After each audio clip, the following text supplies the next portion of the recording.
ಕದ್ರಿ ಪೌರ್ಣಮಿಯ ವಿಶೇಷವಾಗಿ ಕದ್ರಿ ಲಕ್ಷ್ಮೀ ನರಸಿಂಹಸ್ವಾಮಿ ದೇವಸ್ಥಾನಕ್ಕೆ ಕುಟುಂಬ ಸಮೇತರಾಗಿ ಬಂದಿದ್ವಿ. ಕದ್ರಿ ಲಕ್ಷ್ಮೀ ನರಸಿಂಹಸ್ವಾಮಿ ಆಂಧ್ರ ಪ್ರದೇಶದ ಅನಂತಪುರದಲ್ಲಿ ನೆಲೆಸಿದ್ದು, ಇದು ಬೆಂಗಳೂರಿನಿಂದ ಸುಮಾರು 180 ಕಿಲೋಮೀಟರ್ ದೂರದಲ್ಲಿದ್ದು, ಭಕ್ತರು ಪ್ರತಿ ವರ್ಷ ಕದ್ರಿ ಪೌರ್ಣಮಿಗೆ ದೇವಸ್ಥಾನಕ್ಕೆ ಭೇಟಿ ನೀಡಿ ತೀರ್ಥದ ಕೈ ಮಾಡಿಸ್ಕೊಂಡು ಮನೆಗೆ ಹೋಗುವ ಪದ್ಧತಿ ಇದೆ.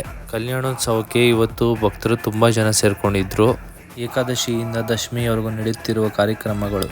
ಕದ್ರಿ ಪೌರ್ಣಮಿಯ ವಿಶೇಷವಾಗಿ ಮಾರ್ಚ್ 1, 2026 ಹಂಸ ವಾಹನ ಕಾರ್ಯಕ್ರಮ, 2-3-2026 ಸಿಂಹ ವಾಹನಂ, 3-3-2023 ಹನುಮಂತ ವಾಹನಂ, 4-3-2026 ಬ್ರಹ್ಮ ಗರುಡ ಸೇವಾ, 5-3-2026 ಶೇಷ ವಾಹನಂ, 6-3-2026 ಸೂರ್ಯಪ್ರಭಾ ಚಂದ್ರಪ್ರಭಾ, 7-3-2026 ಮೋಹಿನಿ ಉತ್ಸವಂ, 8-3-2026 ಪ್ರಜಾಗರುಡ ಸೇವಂ, 9-3-2026 ಗಜವಾಹನಂ, 10-3-2026 ಶ್ರೀವಾರಿ ಬ್ರಹ್ಮ ರಥೋತ್ಸವಂ, 11-3-2026 ಅಲುಕೋತ್ಸವಂ ಅಶ್ವವಾಹನಂ, 12-3-2026 ಚಕ್ರಸ್ನಾನ ಮಹೋತ್ಸವಂ, 13-3-2026 ದ್ವಾದಶಾರಾಧನಾ ಶ್ರೀ ಪುಷ್ಪಗಳಿಂದ ಶ್ರೀವಾರಿ ಬ್ರಹ್ಮೋತ್ಸವ ಪರಿಸಮಾಪ್ತಿ.